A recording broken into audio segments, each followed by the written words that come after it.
Dan Dickow, Scorebook Live Washington, here with a new series that we're working on, Legends series. This time we're with Alvin Snow, graduated from Franklin High School in Seattle in 2000, played for a number of good coaches at every level, but this covering high school hoops. We're going to be talking a little bit about high school coaches, the impacts that they had on him in his career and his life. So first off, Alvin, great to have you join us. Thank you for having me. When I mention 2000, Sure. Graduate of Franklin, it's got to bring back a lot of good memories. Quickly talk about some of the teammates that you spent time with growing up and then had a chance to play high school basketball with. So I was really fortunate to have a ton of both Division I and Division II teammates. Aaron Brooks will be one of them. He was a freshman when I was a senior. Anthony Lewis went to Idaho. Jason Robbins went to Portland. Jimmy Haywood went to Oregon State. I had a number of guys, man, and we had some really good teams.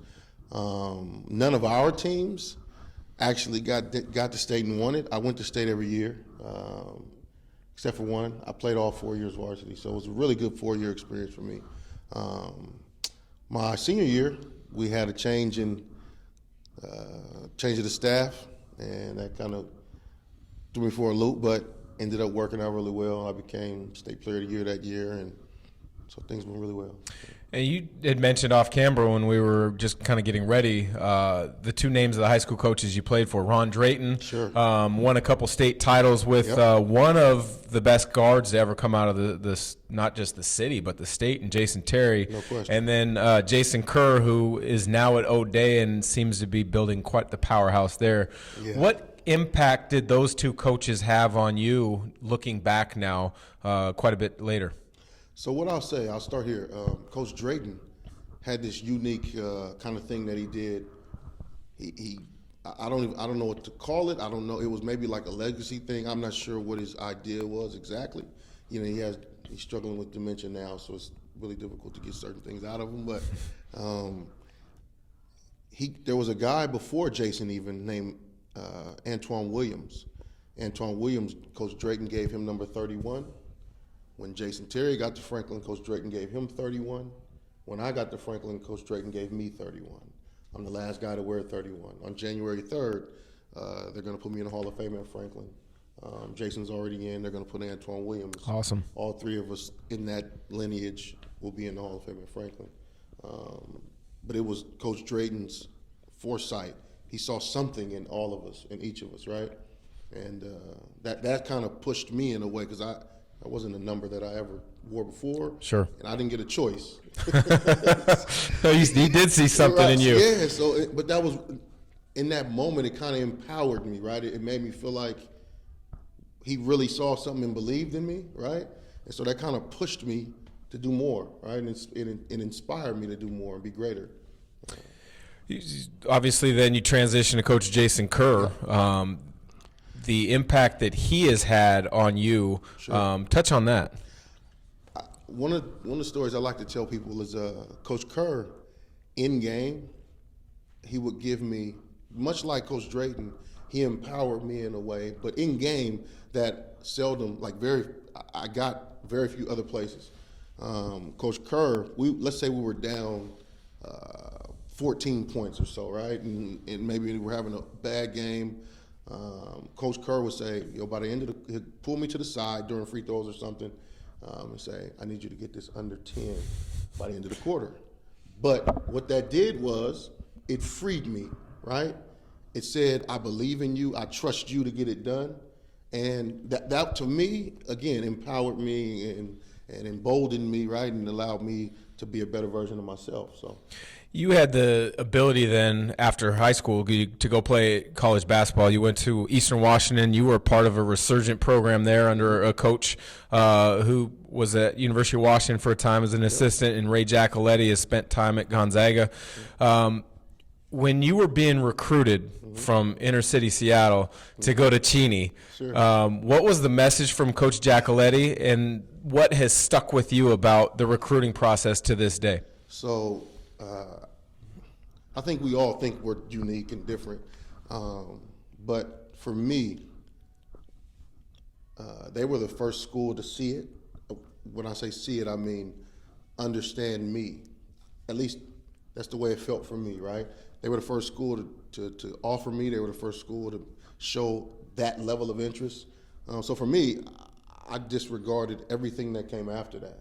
And that's probably not a traditional approach, and people will say that's probably not the best approach. Sure. Right? But it worked for me. Coach Jack came in and said, look, man, this team is right there on the precipice of doing something really special, and it feels like you could be the piece that they need in order to get over the hump, and it worked out that way. And so I'm forever grateful for that opportunity, and I'm really proud of some of the things we did in that time there. So you had success in high school. You had success in college, getting in the NCAA tournament. Led you to a pretty long pro career. Yeah. One of the things that I always find so fascinating is people don't understand just how difficult it is to make it to play professionally and to make it in Europe for as long as you played. What was the driving force that kept you going, and have such a successful career over there? That's a really good question. I did not want to do anything else. I couldn't see myself. I told my mom when I was in 7th grade, I said, Mom, I'm going to start taking this basketball thing really serious. Because before that, I loved baseball. It was my first love in terms of sports. In fact, I even stayed home from the AAU Nationals one year to play baseball. But in 7th grade, again, I told my mom 2 things. I said, 1, I'm going to take this basketball thing serious. And then 2, I don't ever plan on having a 9-to-5 job. And so I was willing to do anything and everything within, Sure. to make sure that I could live a good life, what I viewed as a good life, do the things I loved and not feel like I ever had to work a day in my life. So. Well, that's so funny that you talk about not having a traditional job. In seeing what you do now, Sure. You've kind of taken that thought and ran with it. Sure. Within your passion of basketball. You're now a sports agent, strictly with basketball, and mostly finding guys at great spots over in Europe. Yep. You happen to have a lot of Seattle players within your group. Sure. How did that become what you do? Yeah, that's the story. I'll try to keep it as short and sweet as possible.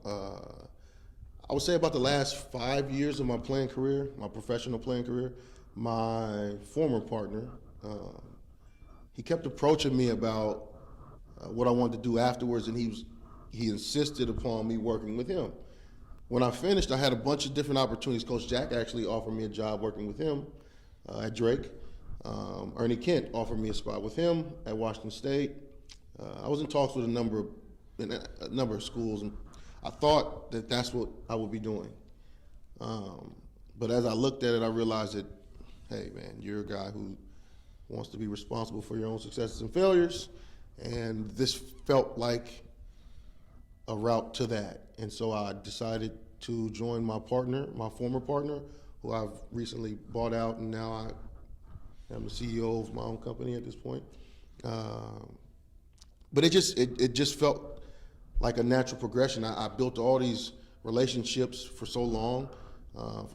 Like you said, 10 years I played overseas, so all my relationships as an adult have become in this game and primarily abroad. Mm-hmm. So it just made a ton of sense not to kind of just squander those relationships, but take full advantage of them. And so that's what we're doing now, and guys are doing really well and leveling up, and it feels really good to be a part of it. Yeah, it's been awesome to follow you both in conversations, text messages, and online. Just the guys that you represent, sure. The passion that you have in helping them achieve their goals and dreams, because you were a guy that lived it for a number of years.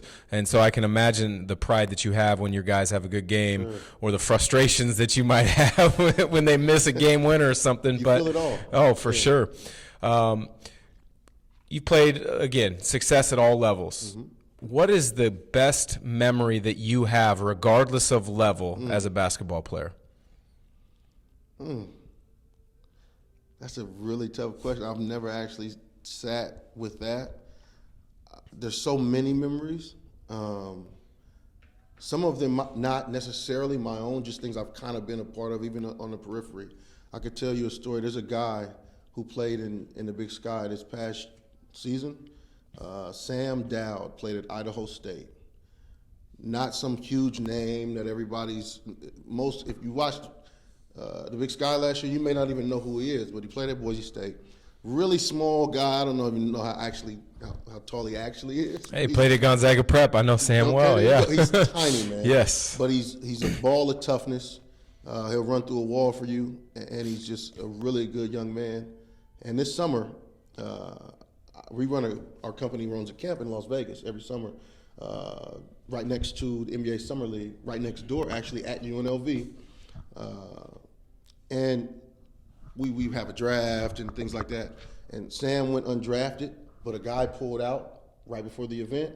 I was able to get Sam into the event, and Sam's energy, his intensity, led his team to winning the event championship. And this may sound like, okay, but he asked you about Sure. But it just, to see someone from my area, right, get a chance and then take full advantage of it, it brought me to tears, man. So I take great pride in not just my own successes, right, but being a part of all these guys' successes. Whoever wants me to be a part, I feel honored to be a part of the successes. I can tell you one of the blessings I've had is at every level, I've had to be both a role player and the guy, right? So what that taught me about myself is that I feel comfortable with any role as long as winning is the objective, right? So as long as I'm a part of winning, I feel great about whatever my role is within it, right? And so to have a small piece and giving this young man an opportunity and then seeing him take full advantage, it felt like a huge win for me. Sure. Right?